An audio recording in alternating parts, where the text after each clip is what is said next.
इयम् आकाशवाणी। सम्प्रति वार्ताः श्रूयन्ताम्। प्रवाचकः पुनीतत्रिपाठी।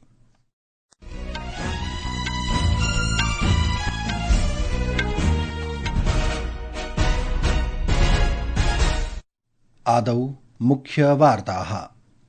केरलस्थानीय निकाय निर्वाचने विपक्षी दलेन यूनाइटेड डेमोक्रेटिक फ्रंट, सत्तारूढ़ डेमोक्रेटिक फ्रंट च बहुषु जनपदेषु अग्रे वर्तेते। भाजपेति दलस्य नेतृत्वयुतेन एनडीए पक्षेण तिरुवनन्तपुरम नगर निगमे महत्वपूर्णोपलब्धिः समर्जिता। पश्चिमबंगाल आरक्षिबलेन अव्यवस्थाकारणात् शताद्रु दत्ता इत्यमुं निगडितम्।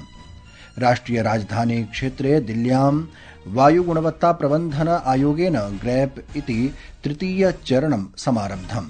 अपि च अमेरिकी राष्ट्रपतेः डोनाल्ड ट्रम्पस्य थाईलैंड कम्बोडिया देशयोर्मध्ये संघर्ष विरामे शान्तिसन्धारणानन्तरमपि तत्रत्य सीमायां संघर्षः प्रचलति।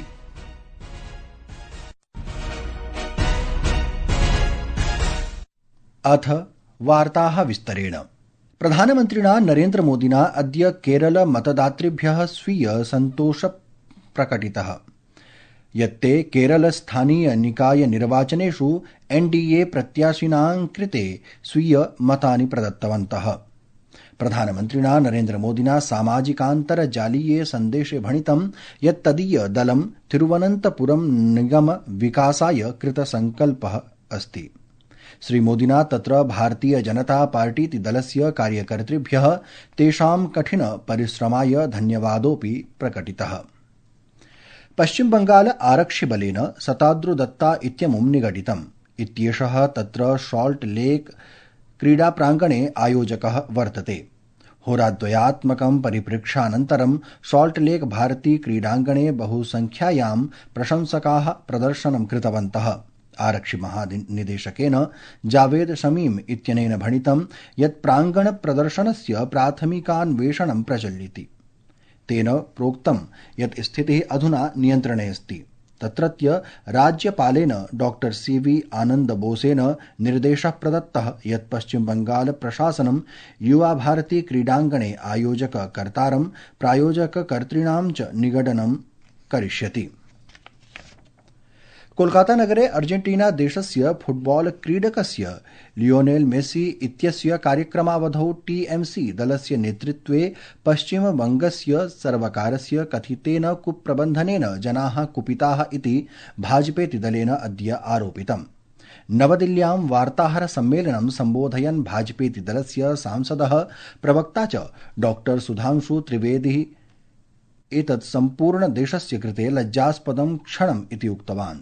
सः आरोपितवान् यत् एतादृशाः घटनाः कर्णाटक तमिलनाडु सदृशेषु एनडीए अशासित राज्येषु अपि अभवन्।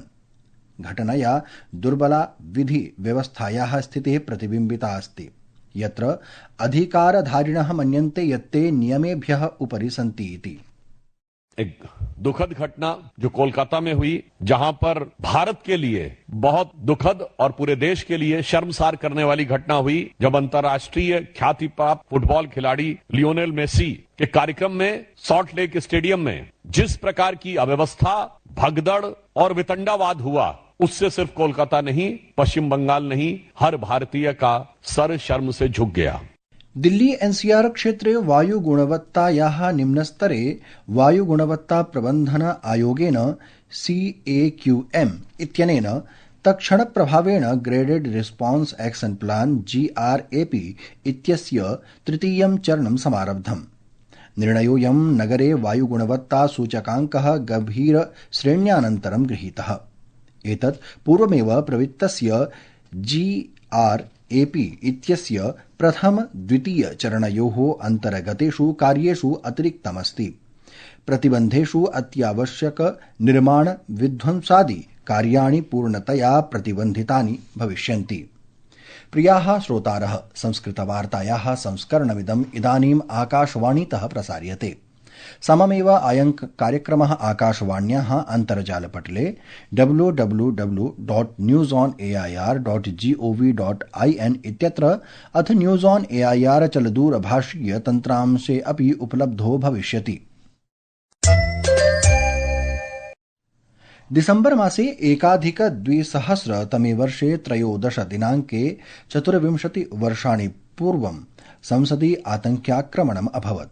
अद्य सम्पूर्ण राष्ट्रम् आक्रमणे हुतात्म सुरक्षाभटेभ्यः पीडितेभ्यश्च श्रद्धाकुसुमानि समर्पयति। राज्यसभायाः सभापतिः सीपी राधाकृष्णन्, प्रधानमन्त्री नरेन्द्र मोदी, केन्द्रीय मन्त्री पीयूष गोयलः, जितेन्द्र सिंहः, किरण रिजिजुः, अर्जुन राम मेघवालः च हुतात्मभूतेभ्यः श्रद्धाकुसुमानि समर्पितवन्तः। लोकसभायां विपक्षिदलस्य नेतारः, सांसदाः च हुतात्मभूतेभ्यः श्रद्धाञ्जलि समर्पितवन्तः। राष्ट्रपतिः द्रौपदी मुर्मुः प्रोक्तवती यत् राष्ट्रं तेषां नायकानां साहसं, वीरतां, बलिदानं च नमति। राष्ट्रपतिना आतङ्कवादं समूल विनाशाय भारतस्य संकल्पं पुनरुच्चारितवती। प्रधानमन्त्रिणा नरेन्द्र मोदिना भणितं यत् देशः तेषां सर्वोच्च बलिदानं सदैव कृतज्ञतापूर्वकं स्मरति।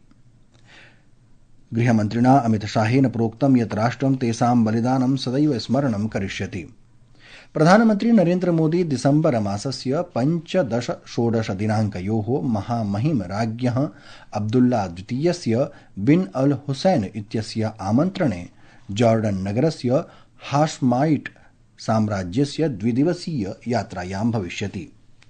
एषा यात्रा प्रधानमन्त्रिणः मोदिनः जॉर्डन देशेन सह प्रथम पूर्ण द्वैपाक्षिक चर्चया द्वयोः देशयोः मध्ये कूटनीतिक सम्बन्धस्य स्थापनायाः 75तमे वर्षे भविष्यति। तथा च नवदिल्ली अम्मन देशयोः मध्ये सुस्थिर उच्चस्तरीय राजनैतिक संवादयोः मध्ये भवति। रक्षाप्रमुखः जनरल अनिल चौहानः प्रतिपादितवान् यत् भारतीय रक्षाबलानि सदैव परिष्काराणां परिवर्तित परिवेशानां कृते सज्जीभूतानि सन्ति।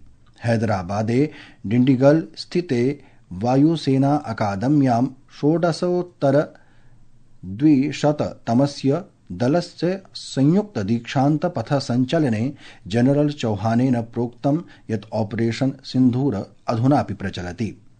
भारतीय सैन्य अकादम्यां भव्य पथ संचलने भारतीय सेनायां युवाधिकारिणः समाविष्टाः सन्ति। केन्द्रीय मन्त्रिणा मनसुख माण्डविया वर्येण अद्य उत्तराखण्डे पौड़ी जनपदे कंडोलिया प्रांगणे मध्यप्रदेश खेल समारोहः समुद्घाटितः। यूनां सम्बोधयता तेन भणितं यत् क्रीडा राष्ट्रं सुदृढीकरणाय बहुलाभकरी महत्वपूर्णा च वर्तते। क्रीडकानां स्थानीय नागरिकाणां च मध्ये स्वीय उद्गाराः अपि प्रकाशिताः। माण्डवियावर्येण प्रोक्तं यत् समारोहः अयं यूनां प्रतिभाम् अग्रे प्रसारणाय एकं भद्रतम मञ्चम् उपस्थापयिष्यति। थाईलैंड कम्बोडिया देशयोः सीमायां युद्धं निरन्तरं प्रचलति। यद्यपि अमेरिकीय राष्ट्रपतेः डोनाल्ड ट्रम्पस्य मध्यस्थतायाः अनन्तरमपि उभौ देशौ युद्धविरामाय सहमतौ आस्ताम्।